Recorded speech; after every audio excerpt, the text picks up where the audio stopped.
भारत को ताइवान अब तक का सबसे बड़ा दिवाली गिफ्ट दे रहा है। इस गिफ्ट से चीन को जबरदस्त मिर्ची लग सकती है। दरअसल ताइवान भारत के 1 लाख से ज्यादा लोगों को नौकरी देने जा रहा है। अगर ये डील होती है तो ताइवान और भारत के आर्थिक रिश्ते और भी ज्यादा मजबूत हो सकते हैं। वहीं दूसरी ओर ताइवान के पड़ोसी देश चीन को मिर्ची लग सकती है। अधिकारियों ने नाम न छापने की शर्त पर बताया कि ताइवान के कारखानों, खेतों और अस्पतालों में काम करने के लिए 100,000 से अधिक भारतीयों को काम पर रख सकता है। लोगों ने कहा कि दोनों पक्षों द्वारा दिसंबर की शुरुआत में जॉब डील पर साइन हो सकते हैं।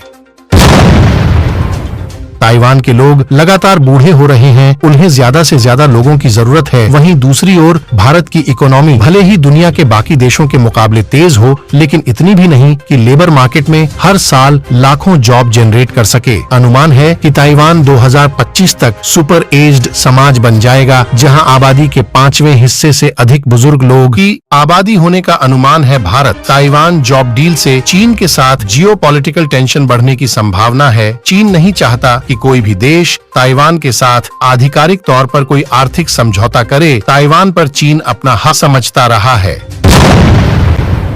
भारत के विदेश मंत्रालय के प्रवक्ता अरिंदम बागची ने गुरुवार को कहा कि भारत ताइवान जॉब डील अब फाइनल स्टेज पर है। ब्लूमबर्ग न्यूज द्वारा संपर्क किए जाने पर ताइवान के श्रम मंत्रालय ने भारत डील पर विशेष रूप से कोई टिप्पणी नहीं की, लेकिन कहा कि वह उन देशों के साथ सहयोग का स्वागत करता है जो उसे श्रमिक प्रदान कर सकते हैं। जानकारों के अनुसार ताइवान जाने के इच्छुक भारतीय श्रमिकों की हेल्थ को सर्टिफाई करने के लिए एक मैकेनिज्म पर अभी भी काम किया जा रहा है।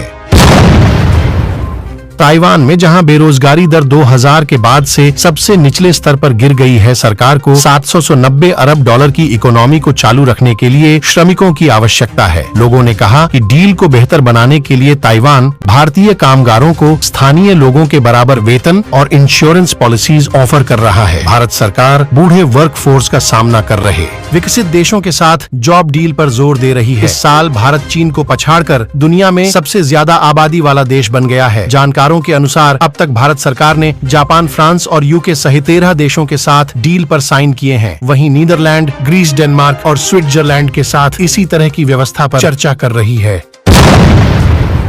2020 में सीमा पर झड़प के बाद से भारत और चीन के बीच संबंध तनावपूर्ण है। बीते 40 सालों में दोनों के बीच इस तरह की स्थिति कभी देखने को नहीं मिली है। तब से दोनों देशों ने हजारों सैनिकों, हथियारों और टैंकों को हिमालय क्षेत्र में ट्रांसफर कर दिया है। वहीं दूसरी ओर ताइवान की कंपनियां भारत में लगातार निवेश कर रही हैं। सेमीकंडक्टर मैन्युफैक्चरिंग में ताइवान दुनिया का सबसे बड़ा देश है। अब ताइवान उसी तरह का इकोसिस्टम भारत में तैयार करने में मदद भी कर रहा है। बेस्ट ऑफ लक दोस्तों, तो मिलते हैं अगले इम्पोर्टेंट खबर में। ऐसे ही इम्पोर्टेंट खबर देखने के लिए चैनल को सब्सक्राइब करें।